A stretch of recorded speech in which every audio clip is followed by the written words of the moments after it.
Welcome everyone to this special episode of the Power of the Wind, Offshore Wind Energy Insights. I'm your moderator, Ufuk Yaman, Vice President responsible from Offshore Wind Energy at the Turkish Wind Energy Association. Today, we have a very special guest. We have hosted her before, Rebecca Williams, the Global Head of Offshore Wind at GWEC. But recently, they have issued their 2024 report for global offshore wind energy.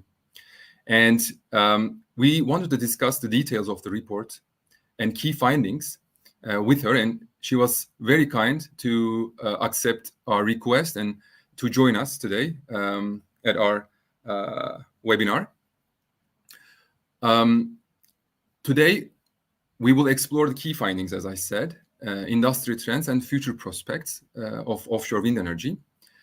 And please feel free to ask questions if you have any. We will receive it through the chat box, and at the end of the speech, I will gather the questions and direct to Rebecca. Hi, Rebecca. Welcome again, and thank you for joining us today. Hi, Ufuk. So good to be here again. Really pleased to be with you here today to discuss the Global Offshore Wind Report this year. Thank you. Then I'm directly diving into the exciting report. So we are always looking for the updates every year, and I've been reading your reports for a while now, and I want to ask, what is the progress in the installed power right now? How does it look? How does it match with our expectations from the previous years? So firstly, great to hear that you're a Global Offshore Wind Report super fan. Glad that you've been following along for these years. And yeah, let me tell you about the report this year. So our findings this year are that the global growth story of offshore wind continues apace. It's a really exciting picture out there right now. And what we're seeing in the data is that actually offshore wind had its second strongest year in terms of growth that we've ever seen. So actually last year, we saw 24% year-on-year growth versus the year before.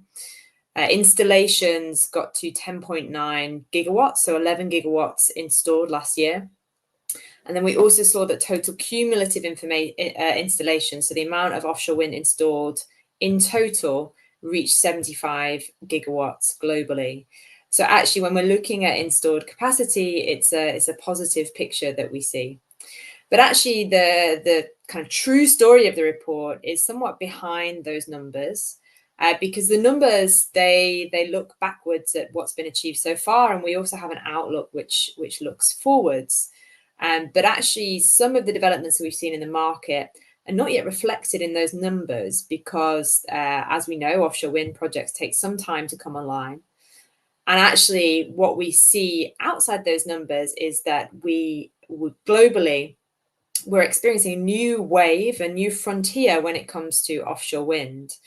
And a new set of markets is emerging and going really from that kind of emerging market status, graduating towards more mature markets.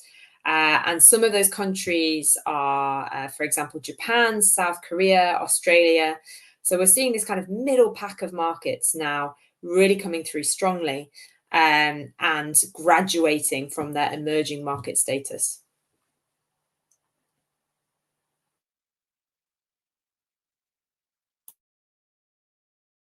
It's great to hear that, but I hope Turkey will also join to that club and have their first concrete pipeline, and we are working towards that as Turkish Wind Energy Association. So yeah, you have provided some information about the geographical distribution, yes, but I have actually two questions here. How does your pipeline progressing throughout the years? How did it progress, like with your expectations? And also, we are talking about the geographical distribution, but do we have enough details from China? We see the numbers, yes, but I always have these questions behind my head. Are these values correct? Can we trust them? How do you validate this data you have from like these markets, growing markets, emerging markets, let's say. China is not an emerging market, but like maybe no, far market from that it, is not on the West, let's say. Yes, absolutely. So there's a few different questions there. Let's unpack those questions. So first of all, when we look forward, there's a question here about what we're expecting to happen in the market going forwards. If we look at a 1.5 degree trajectory globally and how much offshore wind will need to meet that trajectory, we're looking at least 380 gigawatts, of capacity by 2030 and 2,000 gigawatts by 2050. So the good news is, according to GWEC's assumptions in our outlook, which is a very robust outlook built up of our own in-house market intelligence capabilities, we see that actually on our 10-year rolling time horizon, that by 2033, we're actually in a position where we have exceeded that 380 gigawatt target. So that's really good news, but we're only going to get there if we can actually put in place the regulatory frameworks in order to deliver that. So that's an outlook based on what we see around us, but obviously it makes quite a lot of assumptions about the trajectory of offshore wind. I think this is a really important point because what we've seen globally is a desire to put in place targets, which is fantastic. You know, the role of targets is to set that trajectory, that horizon. It can be very useful in attracting investment, but actually what we need to see now is delivery against those targets. So it's the headline message is it's fantastic that we see this in the outlook, but really the hard work of realizing that outlook is now needs to be done.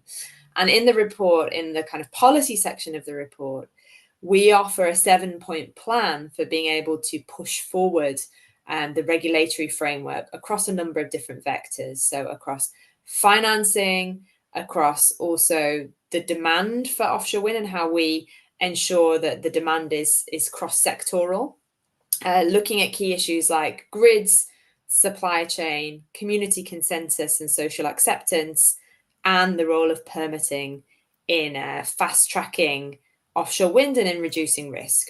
So that's the first part of the question. Your second question was around the numbers. You know, how can we trust the numbers? Where do the numbers come from? And also the role of China in the global picture for offshore wind. So let's break that down as well.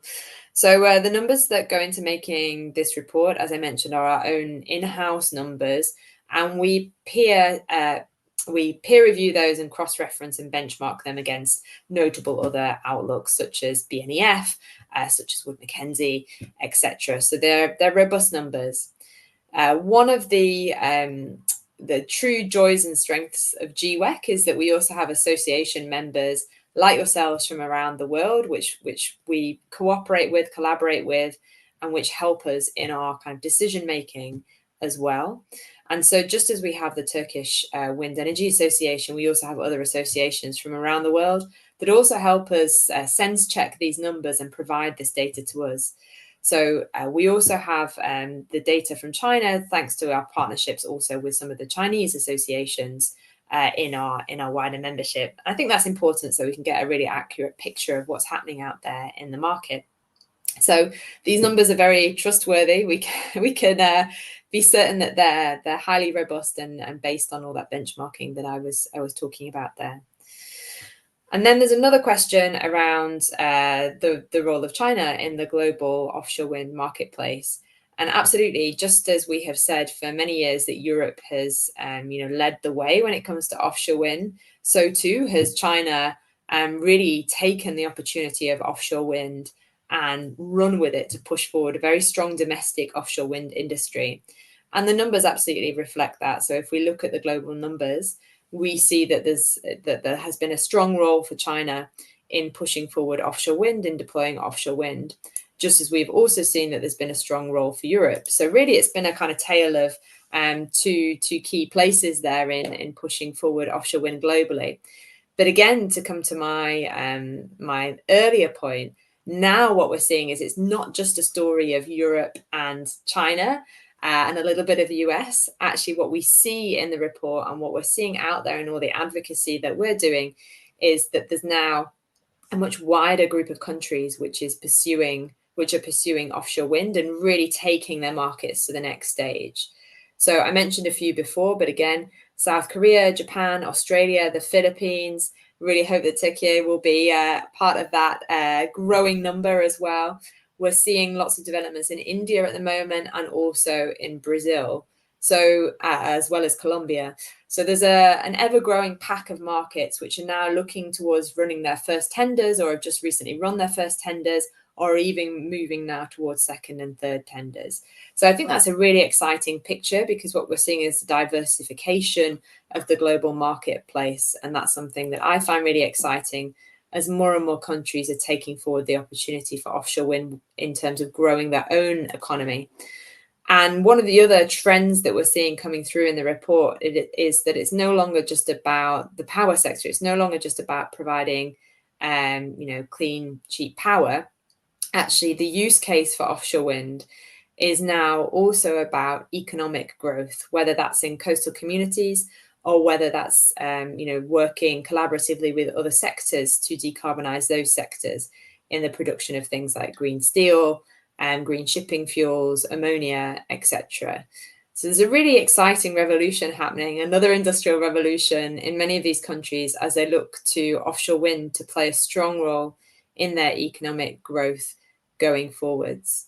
And maybe just to pause a little bit on the numbers. I mean, when we look at the numbers in the report and in our outlook, we still see that a lot of the growth in the global industry will come from the APAC region as the next region, which will really drive installations of offshore wind. And there'll be a few countries which I've already mentioned, which will have a head start in this regard. But last year we saw that 41 gigawatts of offshore wind in operation in APAC, and we only expect that number to keep growing. Yes. So, I'm happy that we have a more distributed pipeline and also geographical distribution is diversifying. We are also advocating a similar topic in Turkey because our onshore wind resources seems to be more feasible than offshore in many locations. And by feasible, I mean LCOE. But if we didn't kickstart the onshore wind in Turkey in 12 years ago, and we financed it a lot, we've provided feed-in tariffs, we would not have this huge industry exporting globally right now, mostly to Europe. And we are also envisioning the same future for offshore wind energy in Turkey, that we have to push it as soon as possible. We have to have our first installed powers as soon as possible. So we have the foundations of the industry, the supply chain. Yes. Let's then step to my next topic. So regarding the technology and innovation side, we've been watching this huge progress in the rotor diameters and rated powers. The turbines are getting bigger and bigger. Right now, we have 16 megawatt wind turbines that are on sale. And now we are discussing 20 megawatts are coming up. And even on the design, we see 25 megawatts being planned right now. And Western OEMs are complaining that this progress are the biggest problem in front of the reduction on the capex, the LCOE consequentially. What do you think about that? And second, I want to also discuss with you the progress on the floating wind side, because that is very key for most of the Mediterranean basin, that the future for offshore lies on the floating wind technology. Could you please provide information on these two topics? Yes, I'm laughing because that was two questions. That was more than two questions disguised as two questions, I think. So again, let's just sort of dive into that in a bit more detail.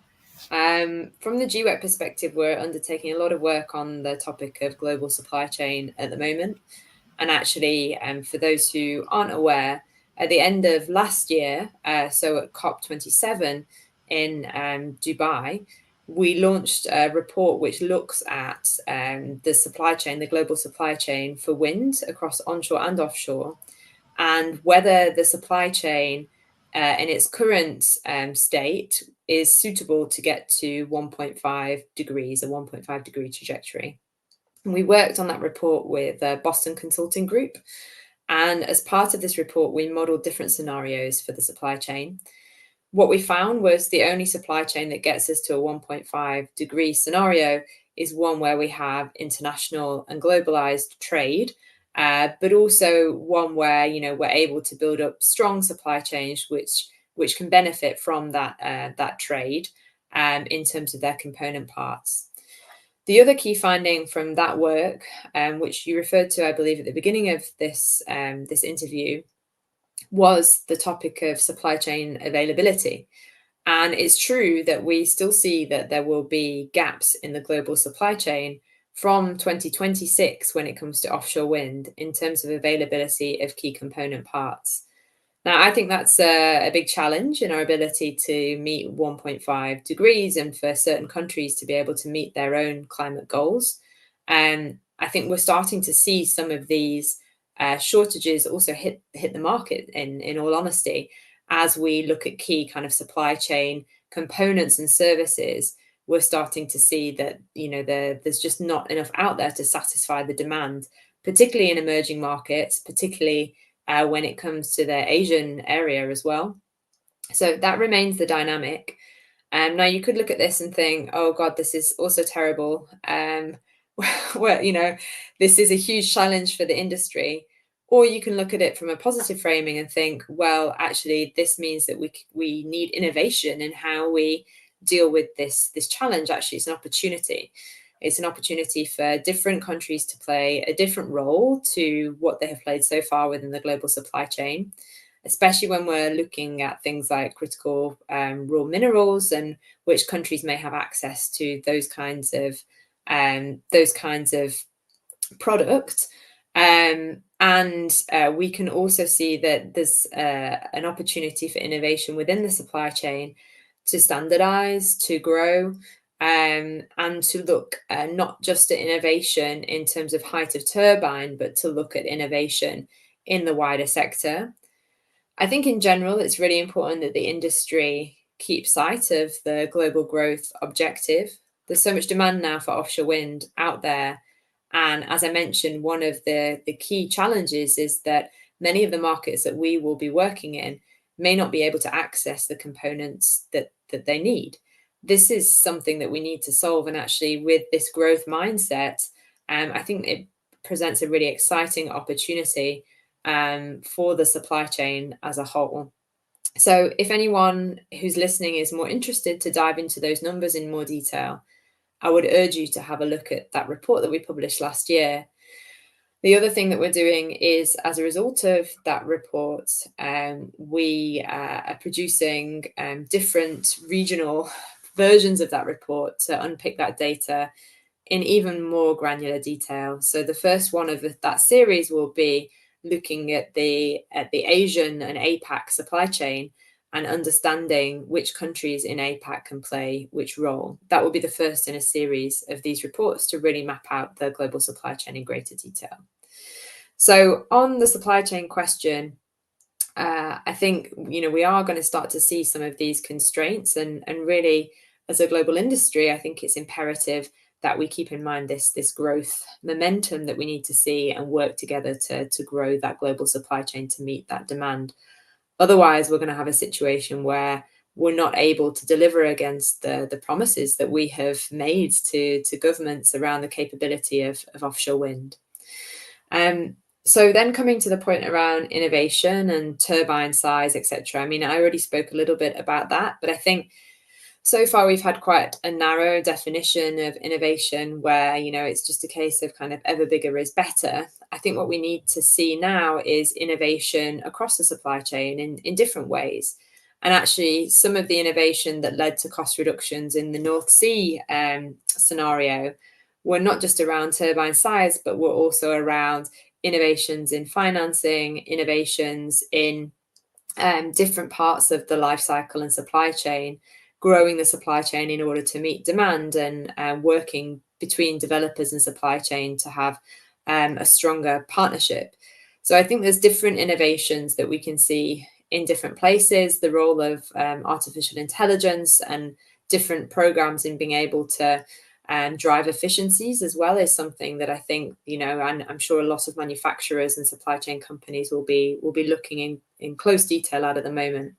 So I think, you know, this industry was always born of innovation, and I think we need to continue that innovative mindset, but kind of make sure that it's not just a narrow focus going forwards.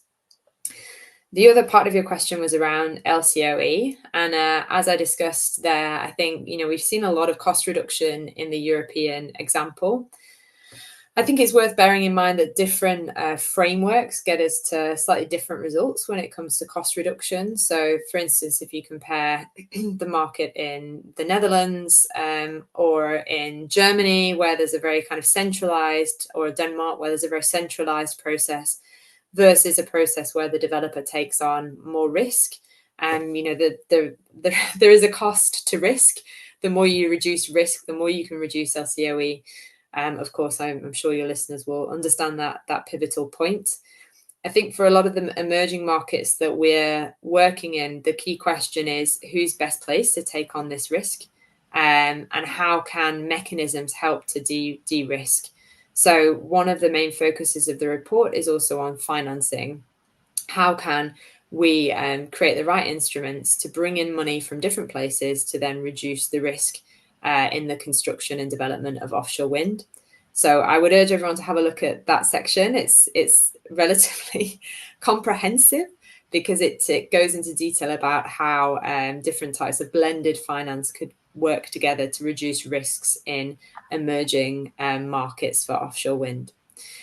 In general, the trend with LCOE is that due to you know, factors that we've seen as a result of the war in Ukraine, result of commodity price increases, we have seen, and I'm sure you'll know this from looking at other outlooks, we have seen a slight increase versus where we were a few years ago when it comes to LCOE. But I think some crystal ball gazing, we need to see what happens to those rates of inflation, what happens to those commodity prices and the stabilization of those things in order to answer the next question. But I think we do see that particularly in emerging markets, there's a lot of scope for this learning by doing in order to reduce LCOE. One of the key points actually you made earlier was that for Turkey, it's about getting that pipeline in order to be able to push through those learnings, both on the supply chain, but also in terms of LCOE, right? The more that the pipeline exists, the more confidence investors have, the more investments can be made into the supply chain and the more LCOE reduction can be achieved. But again, if anyone's interested, they can dive into that in a bit more detail in the report itself. My final question, how do you think that path for sustainable growth should be for offshore, especially for the diversified geographical distribution, as you mentioned earlier? Well, I'm sorry also I didn't answer your question about floating wind, which was a mistake of mine. Very quickly then on floating wind, I mean, we have a full outlook in the report. We have slightly reduced the forecast of floating wind because of some of these headwinds we've seen globally when it comes to inflation, etc., and some of the dynamics in the market. But we do still think that floating wind will have a very strong role to play. And actually what we're seeing now is, you know, it's still this kind of race for floating wind. We've seen some really positive developments in the Japanese market of late around an effort to standardize floating wind turbines, turbines and the wider floating structure. And also, I think with the new government in the UK, which has come into power in recent weeks, it will be really interesting to see now how the UK progresses its floating industry. I think there are other countries who are really pushing the floating agenda. So it would be great to see those countries also collaborate through some of the initiatives that we here at GWEC have set up, such as the Global Offshore Wind Alliance. So looking forward to speaking to those countries more about that.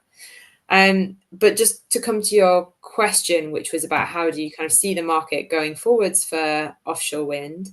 Absolutely. I think just to sum up, we're still very optimistic about the trajectory for offshore wind. The demand is out there, the use case is out there. I think the challenges have been suffered by lots of different sectors over the last couple of years, so around inflation, commodity prices, but the offshore wind sector remains resilient. We have seen some challenges, particularly in the US market, but I'm confident that those are now reaching resolution. Saw some challenges also in the UK as a result of decisions that were taken around policy. But again, I think it looks like that those issues will be resolved over the coming weeks and months.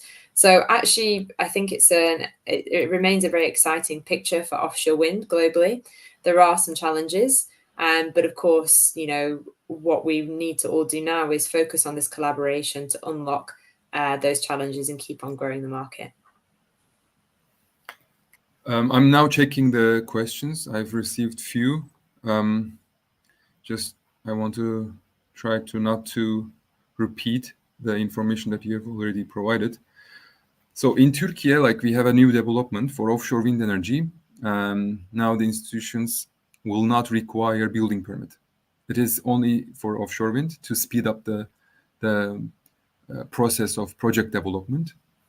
What do you think about this? One of the viewers asked that, if you have seen this anywhere in the world, or is it really good idea to follow this path? So offshore wind does not need planning permission in Turkey, is that correct? Just for the construction phase. We have to do the environmental and social impact assessments.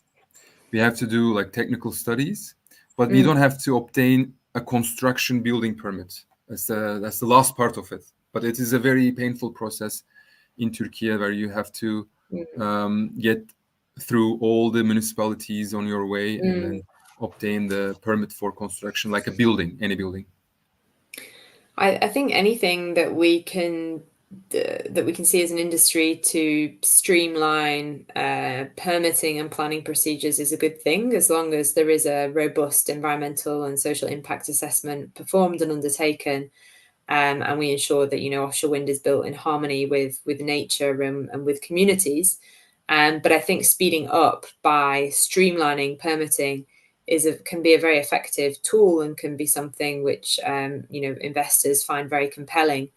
In a lot of the countries that we're working in, it's very difficult to obtain permits, and maybe for instance in one market I know that you have to go to 13 different ministries and agencies to obtain one single permit, which just is absolutely ridiculous. So I think there's a lot of scope for such innovations, and great to hear that that's something that's being rolled out in Turkey. One of the questions, this one is also nice. One of our viewers is asking about the cheap financing for offshore wind. Is this really happening, or so? I know GWEC is also pushing for this. World Bank also, Yes. SMAP issued a report on that. But is it happening, or is it still something that we just advocate? That's a good question. I think I've already outlined some of that in my answers. So when I talked about financing and the role of concessional and blended financing, what that actually means is products which bring together capital from multilateral development banks with private bank capital, and hopefully with some kind of good regulatory policies to de-risk. Exactly how this can work in the structure of offshore wind, where you have project financing, is something that I think is still being worked through. We have seen examples of developers using or trying to access blended finance in this way. And I'm aware that a lot of the multilateral development banks are also thinking of this kind of financing to unlock grid infrastructure or make investments in things like grids or ports, which I think is a very worthwhile way to focus that capital. But I'd say that there's still things that we need to work out as an industry about how this does interact with with project financing structures. And this is something that GWEC will be looking at within the context of the Global Offshore Wind Alliance when we go to the UN General Assembly in September. So really advancing this discussion with all the governments around the table on this topic. And it would be fantastic for Turkey to join in that discussion in the Global Offshore Wind Alliance. So looking forward to working with the Turkish Wind Energy Association to make that happen, perhaps. Yeah, we are happy to contribute. There are more questions, but I believe the audience can find these answers in the report as well. Yes, absolutely. Do you have any last words before we close, Rebecca? Just my last words are that, as I said, it's an optimistic picture that we see out there. There are challenges, but I think the industry as a whole needs to maintain this global growth mindset and continue the strong collaboration with policymakers and with wider stakeholders. The initiatives that GWEC have set up are all about this collaboration. So GOA, which is collaborating with governments, and the Ocean Energy Pathway, which is about collaborating also with civil society actors and making the wider socio-economic case for offshore wind development. So I would encourage greater collaboration, but let's think in new ways about how we can do that. Let's learn by doing. That's another theme of the report. So get the pipeline. Let's deliver against the targets. But I think, despite these challenges, the sector is remarkably resilient, and we need to remember also that the demand is out there. Let's remember also why we're undertaking this, because offshore wind is a compelling technology. It offers lots of system benefits in addition to the benefits we see from onshore wind, for instance, and solar. It's a great technology to give that kind of base load style, continuous, large scale power. So I think for those reasons, the outlook is very positive. It's just now about realizing that outlook and making sure there's enough bankable projects out there to meet that demand. Thank you, Rebecca, again, for accepting our invitation and being with us today to discuss the latest report. We have reached to the end of our conversation webinar today, and I hope to see you again, hopefully in Hamburg or even before that in September with you and the Global Wind Energy Alliance. Thank you. Thank you so much. Thank you.